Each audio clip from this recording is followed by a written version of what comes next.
Hello, are you ready to learn for today?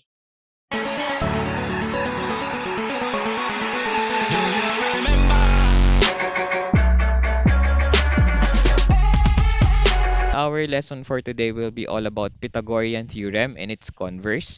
I know that Pythagorean theorem is already discussed before. Bago yung lesson natin sa kite, ito yung isa sa mga dinagdag natin as the first part kasi nga magagamit natin siya sa isang property ng kite. So ngayon, babalikan lang natin siya ulit at magdadagdag tayo ng lesson about the converse of Pythagorean theorem. So matututunan din natin yan mamaya kung ano yung ibig sabihin yan. But first, let's recall the idea of Pythagorean theorem. So it states that in a right triangle, the sum of the squares of the lengths of the legs is equal to the square of the length of the hypotenuse. So anong ibig sabihin nga ulit yung statement na yan? So given that you have a right triangle, because Pythagorean theorem is only applicable on a right triangle. So bakit nga siya naging right triangle? Ito yung triangle na merong right angle. And then both of the sides of the of this right triangle is called leg, at yung pinakamahabang side, which is the one opposite your right angle, is what we call the hypotenuse. And ito nga yung pinaigsing definition ng Pythagorean theorem. In a right triangle, leg squared plus leg squared is equal to the hypotenuse squared. Ayan. So, yung sum daw nung square nung bawat legs ay equal sa square nung longest side, which is the hypotenuse.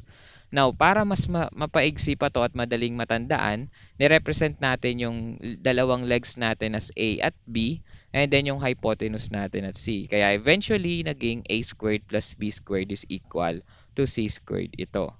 Wherein A and B are the legs and then C is our hypotenuse. Anyway, para mas maalala nga natin siya, let's somehow apply this Pythagorean theorem in identifying the missing side of the following right triangle. So let's start with this one. Example number 1. We have here the sides of this triangle, which is 6, 8, and x. And as you can see, it is a right triangle because it contains a right angle. Now the question is, ano ba yung unang step ulit kung gusto mong malaman yung missing side or isolve yung value ng missing side? Which is, I think, on this triangle, si x yon, yung variable x nga siya. So, ang unang step na ginagawa natin dyan is we are to label the following sides as A, B, and C. At para matulungan tayo, ang una nating hinahanap dyan is the hypotenuse. Kasi kailangan natin ng A, B, and C kasi apply natin yung Pythagorean theorem para malaman yung value ng missing side.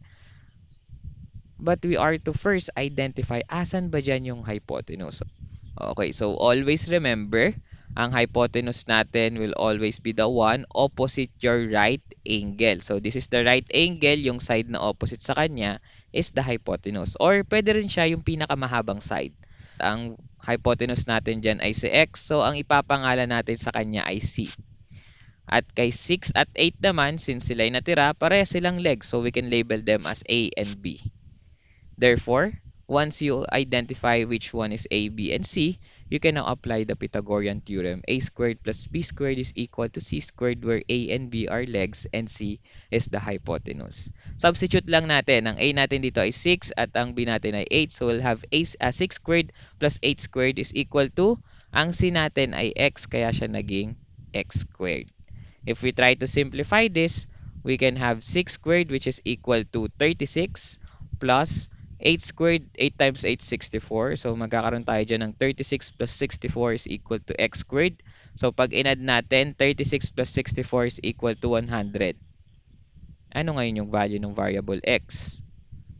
Di pa yan tapos, di ba? Kasi x squared yan eh. Dapat x lang yung masosolve natin. So ang gagawin natin dyan, we get the square root of both sides. So kapag kinuha mo yung square root ng x squared, that's only gonna be x. So titira dyan, x na lang. Pero anong square root ni 100? Since this one is a quadratic equation, supposedly, ang sagot dyan is positive and negative 10. But since we're talking about length of the hypotenuse, haba, ang i-consider lang natin ay yung positive. So the correct answer here is x is equal to positive 10. So let's have this following example.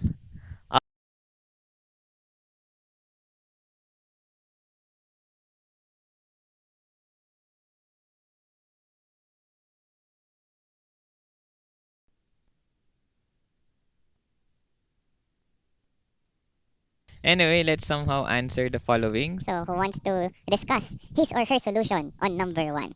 Yung A po, yun po yung ginawa ko sa 9, kasi hindi po yung 12. Bali, ang nangyari po is 9 squared plus 12 squared equals C squared. After nun po is, multiply ko na po yung, ano po, yung 9 times 9, tapos yung 12 times 12 po. Bali po mangyayari is 81 plus 144 equals C squared po. Pero X squared na din po yun, kasi po yun po yung nakalagay sa hypotenuse. Yes, bali po magiging equivalent po nun is 235 equals X squared. Then yung square root po ng 225 is 15 po.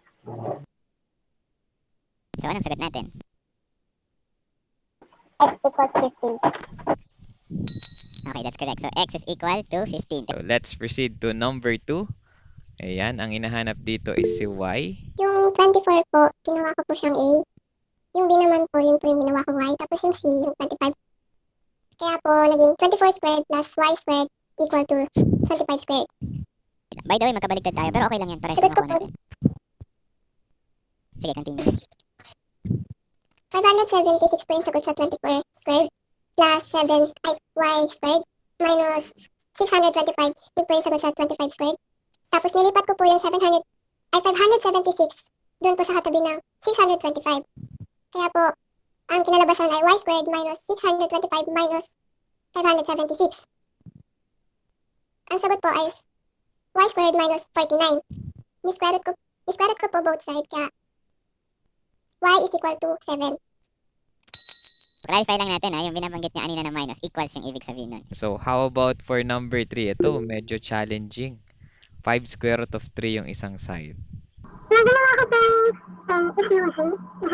Tapos ang sabi naman po, 5 square root of 3. Then, ang sabi ko naman po is yung 10. So, Z plus 25 is square root na 9. Ay, yung kinuha ko po is square root. Kinuha ko po yung square root ng 3. Tapos, kinalabasan po is 9. Kinuha ko po square root ng 9. Kinuha ko po siya sa 25. Nakuha ko po yung 25 kasi kinuha ko yung square root ng 5. Tapos equals 100. Z plus 75 equals 100. Tapos, nilipat yung 75 sa tabi ng 100. Kaya ang kinalabasan po is 25. Kinuha ko po yung square root ng 25. Then, Z is equals to 5. Inisa-isa niyang in-explain kung paano na-square si 5 square root of 3. So, ang ginawa niya daw, yung 5 in-square niya, kaya naging 25. Then, naging square root of 9. Eh, ang square root ni 9 ay 3, kaya eventually naging 25 times 3. So, kaya siya naging 75. So, those are the different ways for us to apply Pythagorean theorem in solving for the missing side of a given right triangle. Aside from that, ayan, isa pang way kung paano natin ma-apply ang Pythagorean theorem is through word problems or problem solving. For number 1, if the foot of a 10-meter ladder is placed 6 meters from a building, how high up the wall will the ladder reach? Yan, so kapag geometry problem, napakaganda talaga niyan kapag may given na illustration. Kapag wala, mahirap yan. Kasi kailangan mo talagang imaginein yung sitwasyon. Ano nga ulit ladder? Nasa wall. So parang ganito dapat yung itsura kasi hindi ka naman maglalagay sa wall ng maglalagay ng ladder sa wall kung if ever na gusto mong umakyat diyan. Syempre slant talaga 'yan. Parang babagsak ka ata kapag pinantay mo siya ng diretso, 'di ba? So merong angle pa rin between the ladder and the wall. But on this part, para mas maintindihan natin siya, ayun na nga, ayun na yung illustration natin. So the measurement of the ladder is actually 10 meters according to the problem. At the same time, yung layo daw nung foot ng ladder dun sa bottom ng ating building or ng wall ng building natin is gonna be 6 meters. Yan. So, if you have already this given illustration, mas malinaw na sa atin na ang triangle natin dito is gonna be a right triangle. At the same time, ang missing side natin dito is yung height nung wall or yung gaano kataas yung part ng building na naaabot ng ating ladder. So if you try to draw it once again, this is the right triangle wherein the measurement of the ladder is 10 and the measurement of our base is 6. And we're looking for the height of the given wall. So in this case, kahit hindi nyo na i-drawing yung eksaktong ganitong illustration kapag kayo ay nagsosolve, yung right triangle lang, makonstruct nyo lang siya sa isip nyo na makakagawa kayo ng right triangle, okay na yon. Masosolve nyo na yung ating given problem. Now, kapag ganyan na itsura, o di hindi ka na mahirapan, babalik lang tayo sa lesson natin kanina. Finding the missing sides of a given right triangle, wherein we apply the Pythagorean theorem. So first, we have to identify first kung sino dyan yung A, B, at C. At sabi nga natin kanina, ang pinakaunang madaling makita dyan is si C. Kasi yun yung hypotenuse natin, that's gonna be the one opposite your right angle. And that's gonna be 10. So gagawin natin C si 10, then A yung X, then B yung 6. So, pwede rin magbaliktad yung A at B dyan, walang problema. Pero dapat yung C, 10 lang siya. So, if we substitute those values, we'll have x squared plus 6 squared is equal to 10 squared. Kasi nga, ayan yung ginawa nating values ng A, B, at C. Now, if we simplify, this is gonna be 6 squared ay magiging 36 at yung 10 squared ay magiging 100. Lipat natin yung 36 sa kabila, magiging x squared is equal to 100 minus 36. So, 100 minus 36 is 64. If we get the square root of both sides, ang magiging value ng ating x ay 8. Ang kumpletong sagot natin dyan, the building is 8 meters high. Ayan daw yung height ng ating building. 8 meters. So, dapat may kasamang unit. Kahit 8 meters lang, pwede na yon. Kahit hindi siya full sentence. Anyway, so as we may proceed, let's have number 2. The front view of a tent measures 6 feet across the bottom and 5 feet on the slanted sides. What is the height of the tent in feet at its tallest point? So in this case, ito yung ating tent at syempre ang i-consider lang natin dyan is yung front view, sabi nga sa problem. And nilagay ko na din dito sa illustration yung measurements ng bawat sides ng ating triangle or ng ating front view ng tent. So, sabi dyan, yung bottom daw nito is gonna be 6 feet at yung slanted side daw nito is gonna be both equal to 5 feet. Now, if we consider the whole triangle, hindi yan right triangle.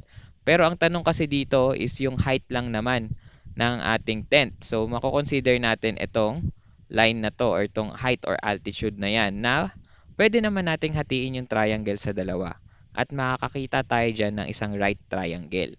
Now, if you consider that right triangle, syempre, hindi mo na pwedeng gamitin yung 6 kasi yan yung buong measurement ng base natin or nasa baba ng front view ng tent natin. So, kalahati lang yung kukuhain natin dyan. So, instead of 6, ang ilalagay natin dito sa drawing natin or sa figure natin ay 3. Kalahati lang. Pero dun sa slanted side, mananatili yung 5. And for the height, we can label it as x since we're looking for that measurement. So once again, we can apply Pythagorean theorem. So in this case, identify muna natin yung values ni A, B, and C. Or sino dyan yung A, B, at C natin. So once again, ang C natin dyan is yung opposite ng right angle. So that's gonna be 5. So ginawa ko dyan, C natin ay 5, A ay x, B ay 3. So if we substitute those values on our Pythagorean theorem, we'll have x squared plus 3 squared is equal to 5 squared. Yan. So mas maliit yung value, mas madaling isolve. 3 times 3, 9. 5 times 5, 25. So we'll be having x squared plus 9 is equal to 25. Lipat natin yung 9 sa kabila. Magiging x squared plus 9 is equal to 25. So, lipat natin yung 9, magiging 25 minus 9, we'll have 16. That's 25 minus 9. If we get the square root of both sides, we'll get x is equal to 4. Ayan, the height of the tent is gonna be 4 feet. Anyway, so aside from that, we also have the idea of having converse of Pythagorean theorem. So ano bang ibig sabihin ng converse of Pythagorean theorem? Idea ng converse is binabaligtad niya yung theorem na meron tayo. So yung Pythagorean theorem kasi nag-uumpisa yan sa statement na in a right triangle. So dapat daw right triangle yung given natin. So kapag daw right triangle yung meron tayo, yan. So, the sum of the squares of the legs is equal to the square of the hypotenuse. That's Pythagorean theorem. But the converse of Pythagorean theorem states that if the sum of the square of the lengths of two sides of a triangle is equal to the square of the length of the longest side of the given triangle, then the triangle is a right triangle. So, baligtad. Ngayon, sa converse of Pythagorean theorem, hindi sinabi na right triangle agad. Right triangle siya agad. Ngayon, kapag daw na-check mo, in-square mo yung dalawang side tas inadd mo sila at naging equal to sa longest side ng triangle mo, ibig sabihin yung triangle mo daw ay isang right triangle. Yan, so hindi natin sila pwedeng pangalanan agad na leg and hypotenuse kasi from converse of Pythagorean theorem, yes, we can once they are a right triangle, we can name them as leg and hypotenuse. But dahil nga ang initial statement dito is if the square of the lengths of two sides, paano kung hindi? 'Di ba? Kung paano kung hindi naging equal sila? So hindi siya right triangle. That's the idea of the converse of Pythagorean theorem. Let's have this given example para mas maintindihan natin kung paano ba ina-apply si converse of Pythagorean theorem. So let's have this given triangle. At first, yes, it looks like a right triangle. Yan, di ka na mamalikmata. Mukha nga talaga siyang right triangle. Pero, we are not yet sure because for us to consider this a right triangle, dapat meron siyang right angle. 'Di ba? Pero wala. And sa geometry, napaka-importante ng mga symbols. Kung walang right angle, hindi mo pwede agad sabihin na right triangle. So ano yung pwede natin gawin para malaman natin kung right triangle nga ito? Pwede natin ibase yung ating observation, depende sa measurements niya. At ano yung pagbabasihan natin dyan? Yung converse of Pythagorean theorem. So considering that the sides of this given triangle is 8, 15, and 17, and for us to check if it is gonna be a right triangle, i-apply natin tong a squared plus b squared and c squared. Now, since this is not yet confirmed as a right triangle, hindi natin pwedeng pangalanan na yung pinakamahabang side dito as the hypotenuse. So hanapin na lang natin yung longest side. Yan, sa converse of Pythagorean theorem, yung longest side natin, C pa rin yung pangalan yan. So class, between 15, 8, and 17, sino sa tingin nyo dyan ang ating C? O yung longest side? It's gonna be 17. Kasi siya yung pinakamalaking value, siya malamang ang pinakamahaba. So, in converse of Pythagorean theorem, you will set it also as C. At yung 15 at yung 8, isi-set natin niya as A and B. And then we'll apply a squared plus b squared and c squared. At mamaya, i-compare natin yung magiging values nitong dalawa. So first, we substitute a is equal to 15, so we have 15 squared. B is equal to 8, therefore we'll have 8 squared. And we'll compare it with 17 squared because c is equal to 17. Ngayon, square muna pala natin bago natin i-add. 15 squared is gonna be 225. 8 squared is 8 times 8, which is equal to 64. At yung 17 times 17 naman, or 17 squared, is equal to 289. Now, if I add 225 and 64, this is gonna be equal to 289. At kung ikukumpara ko siya sa 17 squared, which is also 289, anong ibig sabihin? They are equal. So, kapag naging equal niyan, ang ibig sabihin niyan, yung a squared mo plus b squared mo ay equal kay c squared. Or the sum of the squares of these two sides of this given triangle is equal to the square of the longest side. Ano nga ulit ibig sabihin yan? Itong triangle natin ay kumpirmadong right triangle. Gets po? Ayan, dyan natin na apply yung converse of Pythagorean theorem. Kapag ka naging equal yung a squared plus b squared natin kay c squared, we can say that the given triangle is a right triangle. Eh sir, paano pag hindi naging equal? Simple lang yung sagot. Hindi siya right triangle. Okay po? Ayan. So, aside from us identifying if it is gonna be a right triangle or not, we can also apply this converse of Pythagorean theorem in identifying to what kind of triangle is the given based on the measurements of the side. Katulad nito. Yan. So, yan yung kamukha na example natin. Eh, paano kung gawin natin siyang ganyan? Mukha pa bang right triangle yan? Parang hindi na, no? Hindi ka pwede mag-assume. Parang ang pangit kapag sinabi mo right angle to sir. Parang hindi, no? But let's take a look at the measurements of the sides. And let's use the converse of Pythagorean theorem to confirm if it is gonna be a right triangle or not. So here are the measurements, 14, 15, and 8. So once again, if we want to apply converse of Pythagorean theorem, we'll set the longest side of this given triangle as C. So between 14, 8 at 15, sino dyan yung longest side? Gonna be 15. So gagawin natin siyang C.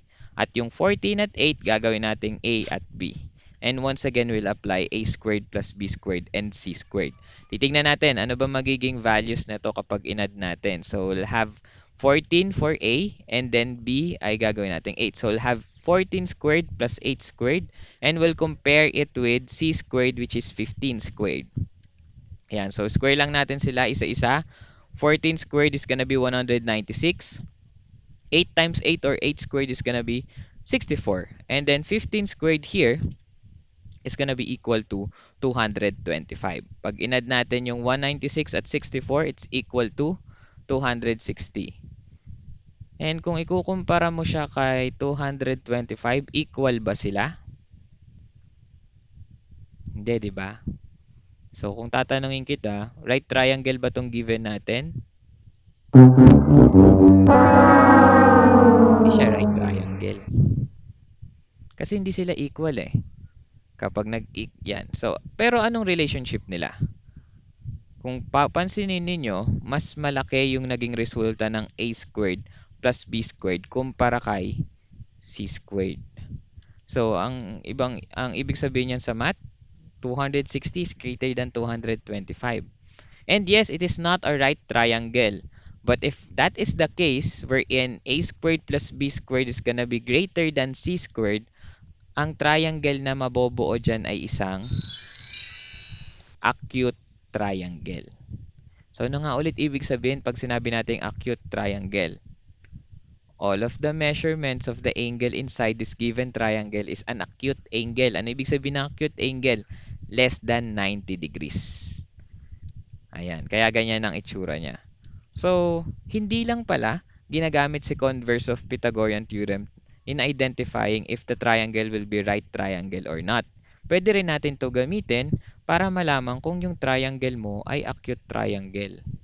Kapag ka naging greater than yung A squared plus B squared natin kumpara kay C squared. Gets po? Paano naman kung ganito itsura ng triangle natin? Una, hindi na yan mukhang right triangle kasi parang ito yung right triangle natin, right angle, parang sumobra tong angle na to. And it's gonna be greater than 90 degrees. So therefore, it will not be an acute triangle as well. Kasi pag more than 90 degrees na isang angle, hindi na siya pwedeng acute. Ibang type ng angle na yon. But let's see. Let's take a look at the values of the sides of this given triangle. It's gonna be 12, 19, and 8. So as we may observe and apply converse of Pythagorean theorem, let's first identify the value of C. Sino ba dyan yung longest side natin? The longest side for this given triangle is it's 19. So we can set 12 and 8 as value of A and B. Then apply natin ulit yung A squared plus B squared at ikumpara natin to kay C squared. Now, A will be 12, so we have 12 squared, tas yung B natin ay 8, so magiging 8 squared. Kukumpara natin to kay 19 squared, which is the value of our C, 19. So, square natin si 12, 12 times 12, 144. Square natin si 8, magiging 8 times 8, it's gonna be equal to 64. Square natin si 19, that's gonna be equal to 361. Ayan, so if we add 144 and 64, that's gonna be equal to 208. At kung ikukumpara natin kay 361 yan, una, hindi siya right triangle kasi hindi sila equal. Pangalawa, parang hindi rin siya acute triangle kasi dapat mas malaki yung magiging resulta ng A squared plus B squared. Katulad nito. Hindi, mas malaki yung naging resulta ng C squared natin. So, obviously, hindi siya acute triangle din. And as you may observe, the 208 is less than 361. In other words, the value of A squared plus B squared is gonna be less than the value of C squared. At anong triangle yung mabobuo kapag kaganyan? The triangle is gonna be an obtuse triangle. Kapag mas mataas ang value ng C squared kumpara mo sa A squared plus B squared, ang magiging triangle mo is an obtuse triangle. Ano ba ibig sabihin ng obtuse triangle? It is a triangle containing an obtuse angle. So, isa daw sa mga angle nito ay obtuse. Ano ibig sabihin ng obtuse? Yung isa sa mga angle niya is greater than 90 degrees.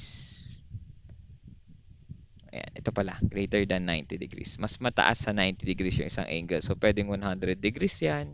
So, this only explains that the converse of Pythagorean theorem, once again, is not just applicable in identifying if the given triangle is right or not a right triangle.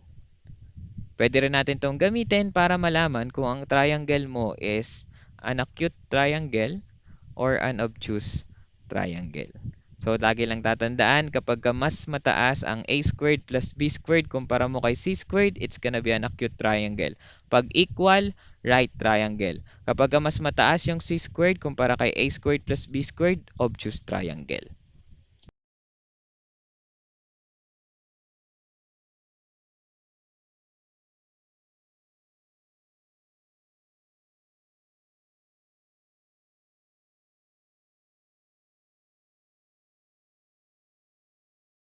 Let's check our answer. So, may I ask someone to explain their answer for number 1? Sige. Number 1. 5 squared plus 3 squared is equals 6 squared. 5 squared is equals to 25. 3 squared is equals to 9 and 6 squared is equals to 36. 25 plus 9 is equals to 34. 34 is less than 36, therefore it is an obtuse triangle. Very good. Let's proceed with number 2. Sige, who wants to answer number 2? 4 square root. Yung square root ng 4 is 16 plus square root of 7 Square? square root of 7 is 49. Square, hindi square root. Iba yung square root. Sige, continue. Square of 8 is 64. Then 16 plus 49 is 65. So 65 is greater than 64. So it's called acute angle. Let's have the last one. 7 squared plus 24 squared and 25 squared. 7 squared equals 19. 24 squared equals 576. Ano ulit yung 7 squared? 49. Okay, kasabi mo 19 eh. 625 equals 625. Right angle po. Right angle? Angle ba siya? Right triangle po. Okay, very good. So it's gonna be a right triangle because the a squared plus b squared is gonna be equal to, it's the square of the longest side, which is c squared. So, Very good. I hope you understand the lesson for today. Until next time, bye!